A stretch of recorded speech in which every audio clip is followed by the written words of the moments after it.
table.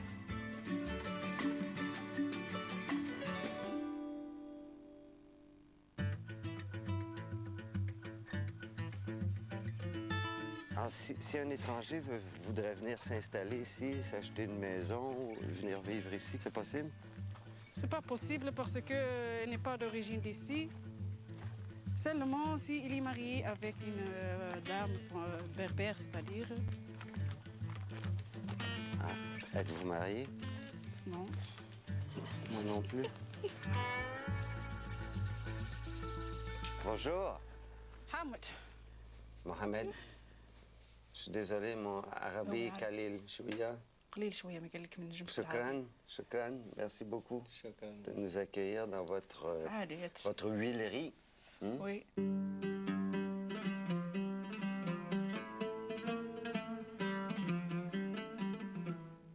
Depuis combien d'années est-ce que la famille fabrique l'huile ici? Mon père qui travaille à notre huilerie. Ici, je travaille ici peut-être 10 ou bien... Oui, 10. Voilà. 10 ans. Et la technique que vous utilisez ici, on l'utilise depuis combien de temps, cette technique-là? Depuis l'époque, c'est-à-dire. Depuis l'époque? Oui. Depuis il y a très longtemps? Oui, parce que... Et ça n'a pas changé, c'est toujours... C'est ça la même chose. C'est la même chose? C'est la même chose. On garde les traditions et les coutumes comme ça. L'huile que vous obtenez quand vous utilisez cette méthode-là, oui. Est-ce que c'est une huile qui est fine? Pas bien. Oui, c'est pas le même goût qu'on le trouve dans les pressoirs, par exemple, modernes. Les machines. Les machines et la modernité, c'est pas la même chose que traditionnel.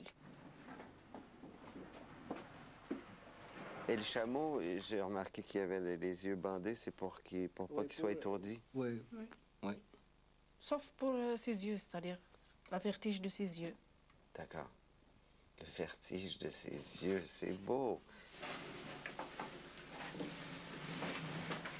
Pendant que vous ne regardiez pas, j'ai trouvé le fruit de leur labeur. On le mange, on le prend pour le petit déjeuner, on le prend pour le repas et tout. Oui. C'est délicieux. Ça goûte l'olive. Ça goûte l'arbre, ça goûte la terre, ça goûte tout ce qu'il y a ici. Naturel. Hein? Ça goûte le chameau même un peu. Oui. Un petit poil. Délicieux. Ça s'appelle comment l'huile? L'huile de le moulin de l'huilerie de Mohamed, comme ça. L'huile de le moulin de l'huilerie de Mohamed. L'huilerie de Barbar. L'huile... Bon, je vois très bien ça sur une étiquette.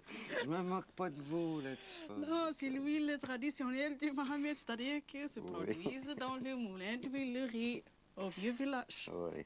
Votre français est tellement meilleur que mon arabe. Vous pourriez rire de moi. Non, justement, non, parce que votre dialecte, c'est canadien, alors c'est bien pour votre langue. Tu parles bien le français, oui. D'accord, merci.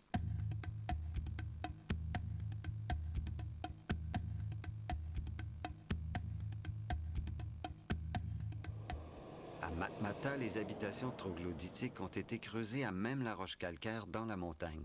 C'est dans l'une d'elles que j'ai rendez-vous avec mon guide, M. Hamadi. Ce sont vos amis? Oui, j'ai le plaisir de les présenter. Vous allez voir comme ils sont modestes, mais ils sont heureux. Je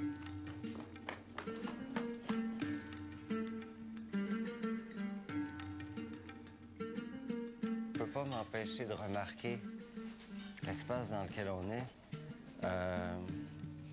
Il s'agit d'un trou qui est invisible de l'extérieur.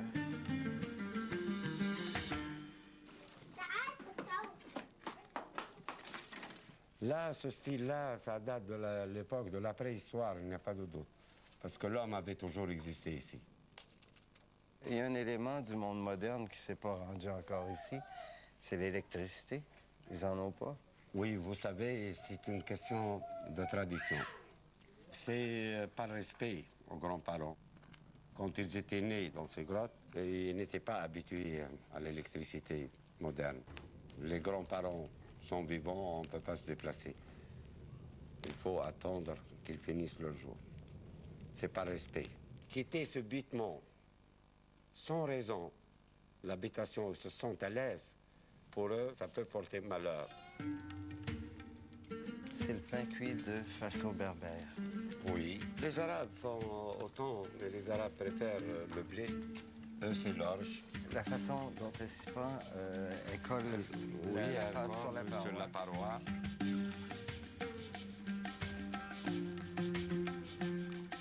Le bol d'eau, c'est sûrement pour se refroidir la main, parce que ça doit être très chaud là-dedans. Oui.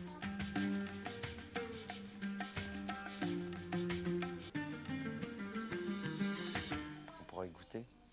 Oui, avec plaisir. C'est trop chaud. Attendez un petit peu. Chance que vous êtes là, M. Hamadi. On trempe dans l'huile? Oui, et le miel. On peut se servir. L'huile et le miel. Le miel d'abord ou l'huile? Non, l'huile d'abord et après le L'huile miel. d'abord. Non, non, c'est là le... Ah! Ça, c'est le miel. Capable de faire la différence entre de l'huile et du miel.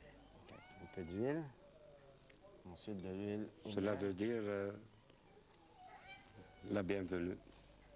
C'est une tradition, ce n'est pas dans cette habitation seulement, n'importe où. On sait qu'à l'époque phénicienne, romaine, c'était le lait. Mais ça, je ramène ça à la maison. C'est Avec plaisir, pourquoi formidable. pas. J'espère que tous les Canadiens dégusteront notre huile d'olive et le miel tunisien. C'est tellement bon qu'on ne va plus pouvoir dîner. Pour conclure l'exploration de cette région, je poursuis ma route en direction de l'oasis de Ksargilan. Elle est l'une des portes du Sahara. Où se situe Ksargilan, disons par rapport à Tunis? Il est en plein centre de Grand Erg. Quand on dit Erg, c'est-à-dire la région saharienne connue par ses dunes de sable et ses oasis aussi. Qui habite la région, le Ksargilan? Ça, ce sont des familles qui sont originaires de Douze, qu'on appelle, c'est leur tribu est très grande, on l'appelle la tribu des Mrazik. Ben, pourquoi sont-ils ici? On les a chassés jusqu'ici? Non, non, non. L'idée était venue du puits. Il y avait eu un forage pour chercher du pétrole. Le pétrole n'a pas été trouvé, mais il y avait de l'eau. Donc l'idée était venue de créer une oasis ici. Et il y a quelques familles qui s'étaient portées volontaires pour pouvoir s'y installer ici. Et ils sont très heureux du moment que c'est devenu un pôle d'attraction touristique. Dites-moi, est-ce que les paysages de votre enfance ont changé beaucoup avec les changements climatiques? Oui, ça c'est certain. Il y a des sources que j'ai connues dans la région de Zaher qui sont des sources taries totalement. Ça fait mal au cœur. Je me rappelle très très bien de ça. J'allais dans ces rivières-là, comme à Gomrasen. J'avais les pieds dans l'eau et subitement cette eau-là a disparu, comme par miracle. Là, bien sûr, ça fait mal, ça fait vraiment mal.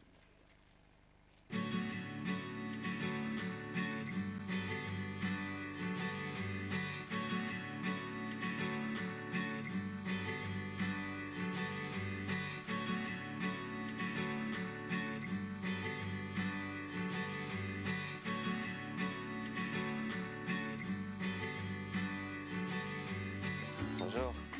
C'est un bel endroit pour se rencontrer. C'est une première pour toi dans le désert? Pas dans ce désert-ci, oui. Et c'était un peu difficile de vous trouver. On nous a dit après à la garnison, à gauche, à droite. Ah ben dans le désert, il n'y a pas de panneau, hein, désolé. Vous avez créé Esprit du désert à quelle époque? Il y a 5 ans maintenant. Hein, et donc, dans le but, effectivement, de randonner principalement dans le désert, d'où le nom, mais également dans les régions d'Exour ou dans les oasis de montagne. Et vous pratiquez un tourisme qui n'est pas un tourisme de masse, Ah oui, forcément. Est-ce que la Tunisie s'y prête bien à cette forme de tourisme? Ah, la Tunisie, bon, moi je connais principalement la Tunisie du Sud. Mais l'avantage de la Tunisie, c'est que c'est un petit pays qui offre une variété de paysages à peu de kilomètres. C'est la tente véritable. Ah, la vraie tente qu'ils utilisent aussi également quand ils partent, eux, dans le désert. C'est vraiment la tente des Bédouins. Donc, il y a l'effort de le faire à la façon bédouin, avec l'équipement des Bédouins. Voilà. Et avec les Bédouins. Eh oui. C'est à la dure. On s'imagine parfois des vacances peut-être un peu plus confortables. Est-ce que ça sera confortable ce soir? Ça sera confortable parce qu'on vous remet un petit matelas, on vous donne 2 couvertures parce que même s'il fait chaud maintenant, au petit matin, il fait un peu frais. On apprécie la couverture et le sable est quand même très souple. C'est très agréable. Et, un peu moins de confort. Ben justement. Un peu moins de confort, c'est aussi compensé par le plaisir de se retrouver dans des endroits fabuleux qui nous font oublier beaucoup de choses et nous débarrasser de pas mal de superflu pour revenir à ce qui est essentiel. Je regarde votre groupe qui m'a l'air d'être particulièrement heureux. Oui, il retrouve des choses tout simples. On va chercher le bois, on va aider le chamelier à préparer à manger, on va les aider. Les aider également. Allons-y. Allez, on va te faire une petite place auprès de nos amis. Merci beaucoup.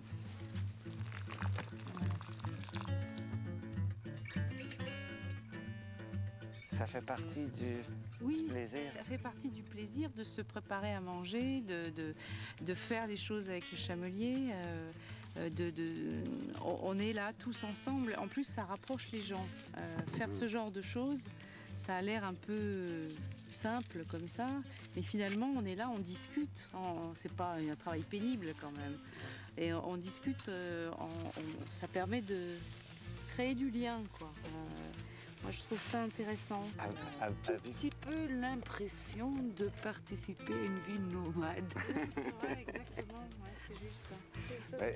Ce soir particulièrement parce que vous avez la tente nomade, bédouine. La tente bédouine et les chameaux qui sont là, qui nous attendent.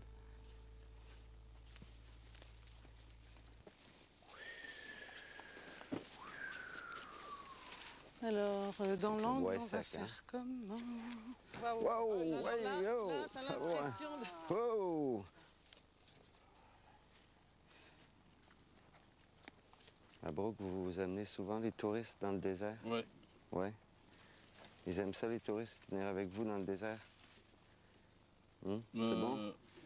Non, nous, toujours, c'est beau, toujours gentil, toujours... Mais toujours gentil avec moi, toujours sans problème avec moi dans le désert.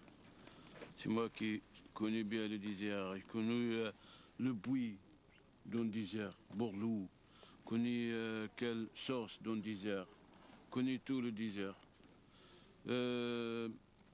Connais le place que le réseau marche ou le réseau ne marche pas pour le téléphone. Ah, c'est vrai, d'accord. Donc on pourrait communiquer au téléphone. Oui. Les touristes qui sont avec vous, est-ce qu'ils vivent une expérience qui est authentique? Si vous êtes seul, vous partez avec la tente, comme ça? Oui. C'est la même chose? C'est nous tout seul, c'est moi tout seul. Ouais. Non, c'est moi qui me barre tout seul, ou se bat tout seul avec les caravanes de nomades. Vraiment pas des tentes. Qui on barre avec les familles dans le désert, avec les familles et moi. On barre avec la tente, c'est vrai. Ça veut dire, c'est la maison. Qu'on barre avec les touristes, on barre avec la maison. Mais c'est comme partir avec la famille, partir avec le touriste. Oui, pareil. Ouais. C'est le touriste qu'on barre avec les touristes dans le désert, comme on barre avec les familles dans le désert. Pareil.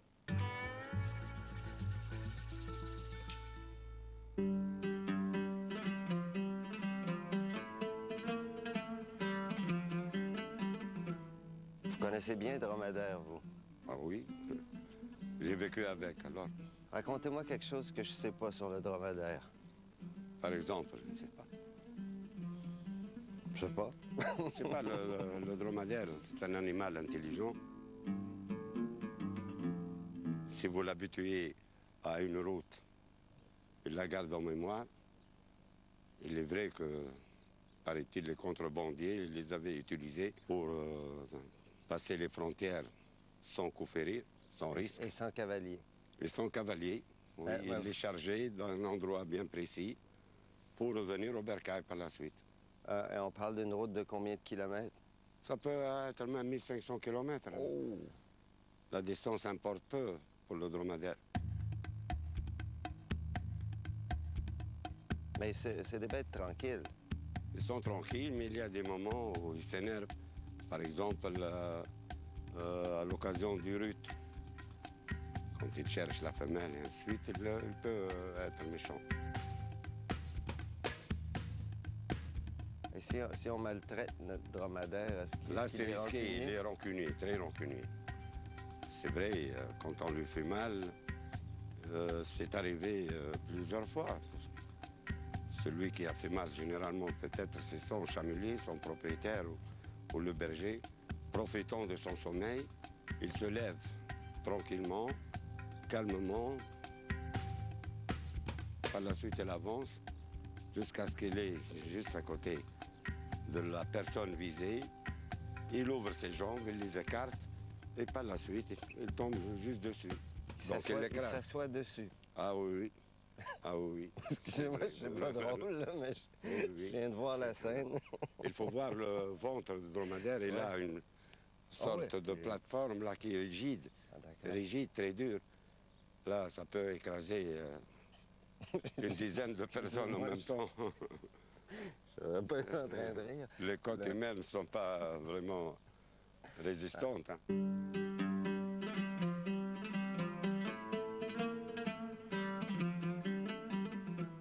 Peut-on, parce qu'on n'a pas le temps de faire une semaine à d'autres dromadaires, est-ce qu'on peut aller visiter le fort? Bien sûr, bien sûr.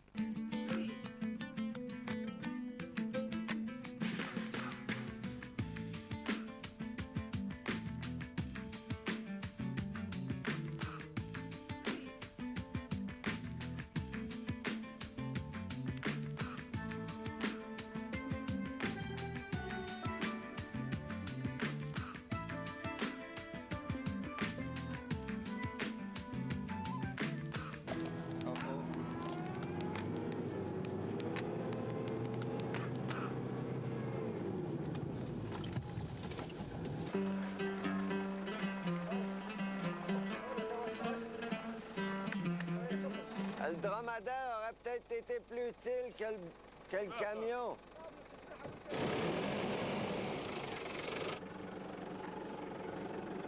Je te l'avais dit, Samy.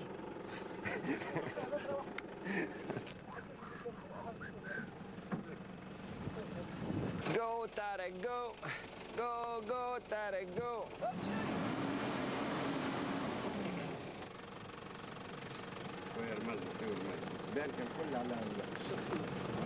C'est ici que se termine l'émission. Partir autrement. Ça m'a fait plaisir de vous connaître. Go!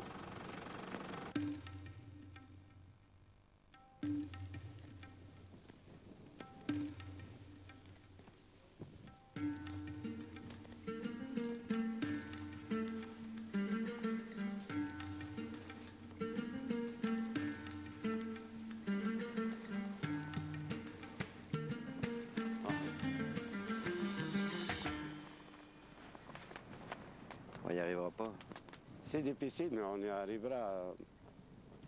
Un peu de bonne volonté. On sera certainement d'ici 2 heures. On essaie d'y aller à pied. On continue à pied. On fait. On y va. J'ai l'impression d'être dans Paris, Texas avec vous. On y va alors.